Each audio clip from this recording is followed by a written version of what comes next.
Bonjour à tous. Alors aujourd'hui, je voulais vous souhaiter une bonne fête nationale, ou plutôt une bonne fête otano-européo-ukrainio. Enfin bref, en vérité, cette fête n'a plus rien de national.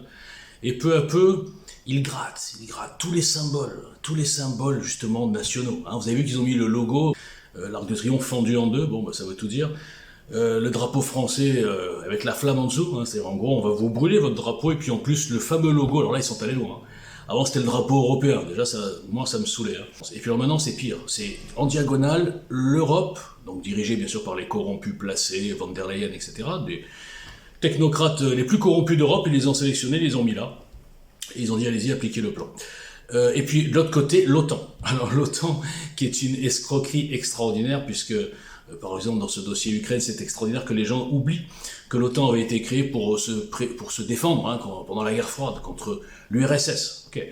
Et quand le mur est tombé, eh bien, il y avait des accords tacites, il y avait des choses qui étaient écrites, mais surtout tacites. Bon, maintenant l'OTAN n'a plus de raison d'être, et vous inquiétez pas, les Russes, on s'approchera pas de vous. En fait, ils les ont baladés, ils les ont humiliés, parce que les mondialistes, évidemment, ne supportent pas qu'il y ait un type comme Poutine qui est encore à la tête d'un État. Ils veulent des pions à eux.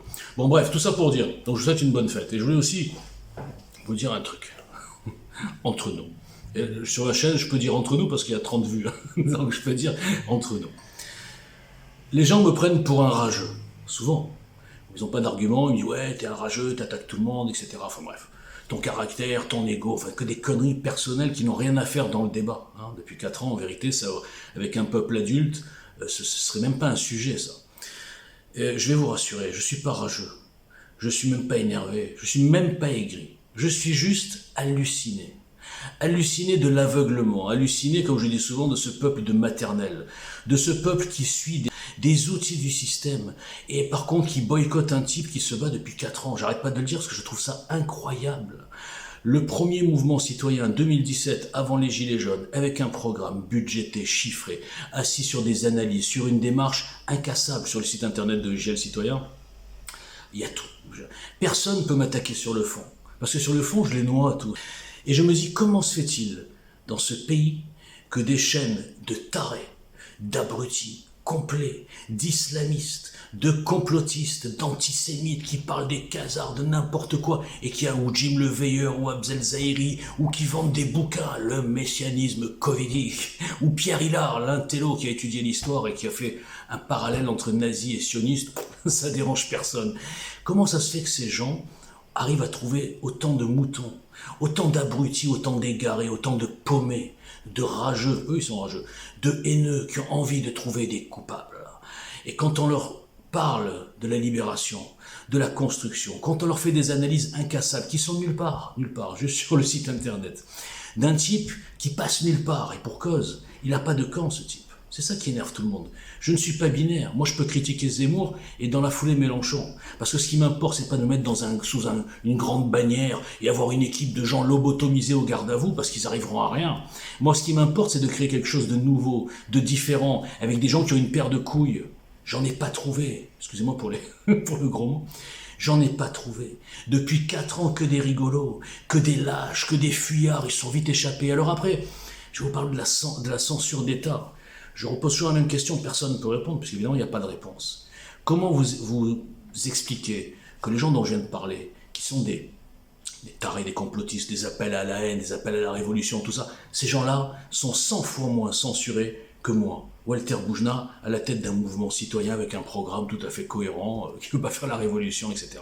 Ça vous interpelle pas? Depuis 4 ans, j'essaye de parler, mais comme non seulement je suis censuré et boycotté, mais en plus, le 39e compte Twitter. Vous imaginez 39 fois une association citoyenne, un type complètement inconnu, sur lequel s'acharne la censure.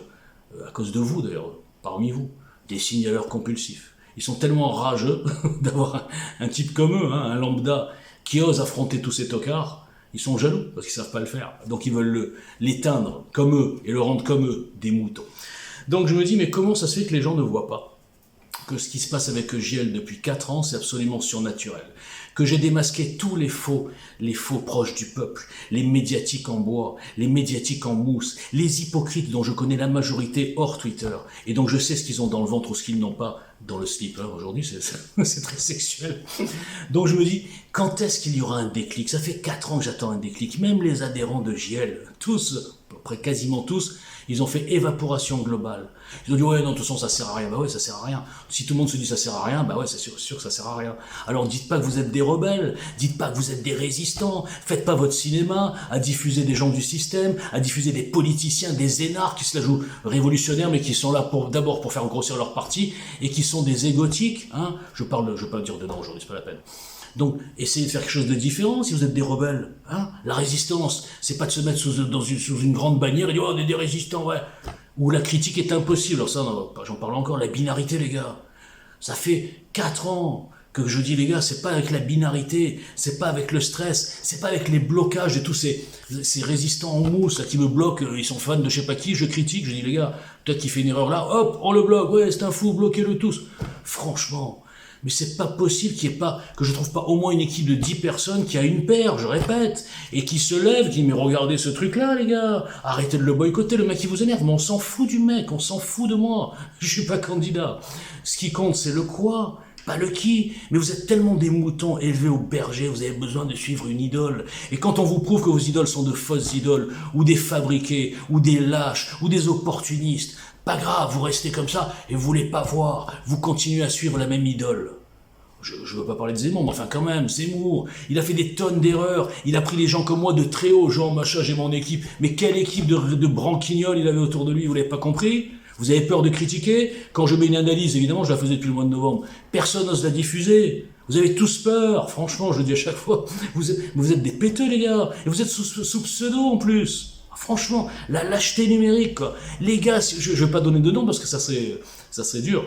Je connais des centaines, je crois même aujourd'hui des milliers de gens avec qui j'ai échangé en DM Twitter, au téléphone, sur WhatsApp, même en rencontre physique, au téléphone, etc., qui sont d'accord sur tout. Mais juste parce qu'ils n'aiment pas mon style, ils font rien. Et ils regardent comme ça, et ils sont contents que ça ne marche pas. C'est des gens qui ont la jouissance facile. Ils arrivent à jouir quand ils voient quelqu'un qui se bat et qui est ignoré et insulté par tout le monde, alors qu'il peut tous les plier. Remarquez, hein, le peu qui m'écoutent, jamais personne ne m'attaque sur le fond d'un seul article, d'une analyse, d'un programme, d'une prévision, d'une critique. Jamais. C'est toujours, ouais, pour qui tu te prends, ouais, t'as pas lu de bouquin, ouais, tu t'appelles Boujna, ouais, t'es un Sayanu. Mais franchement, augmentez le niveau. Je vous attends tous. Alors maintenant, la nouvelle mode des médiatiques, c'est qu'ils me masquent. J'en parlais hier, c'est marrant. J'en ai pris 3 en flagrant délit.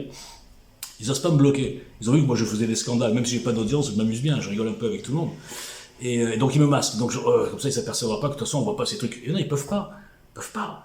Chaque tweet que je fais quand j'interpelle quelqu'un, il n'y a pas de réponse possible. Le mec, il est plié. Donc qu'est-ce qu'il fait? Il boude, il me bloque, il me masque. Et il dit partout, non, celui-là, non, il a pas les codes. Moi, j'ai un très bon ami que vous connaissez tous, hein, qui était un candidat chez Reconquête. C'était d'ailleurs le premier qui m'a contacté en janvier 2018. Il a dit, monsieur, je ne vous connais pas, votre programme est fantastique, il faudrait qu'on fasse connaissance. Bon, après, il s'est aperçu que j'avais pas les codes. Voilà. C'est quelqu'un qui prône le stop politicien dans sa tête, mais sur le terrain, il est complètement dans le système avec les énarques, etc. Donc un type comme moi, non, il m'adore, hein, il sait le travail que je fais, mais jamais il dira qu'il me connaît. Mais il n'y en a pas qu'un, il y en a 10, 20, 30. Vous vous rendez compte, la lâcheté? Donc ces faux médiatiques, là, vous allez continuer jusqu'à quand à les suivre?